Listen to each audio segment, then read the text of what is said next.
There's a strong correlation between having a good diet and adequate sleep and grades in school. What do you think works best for studying? This or this? I'm not going to answer. Poor diets result in lower grades because you do not have the nutrition in your system that you need to think, reason, analyze, remember, and focus. It also affects the feeling of motivation to learn and your interest in learning. Too little sleep results in poor concentration.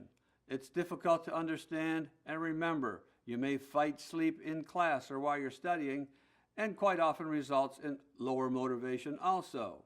Keep in mind that for a human being, it takes 1 hour in the morning to learn what takes a human 2 hours at night to learn the same thing. So if you're sleeping in, you're missing those important productive hours.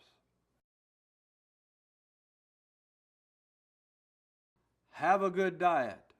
Make sure you get adequate sleep and use those productive morning hours.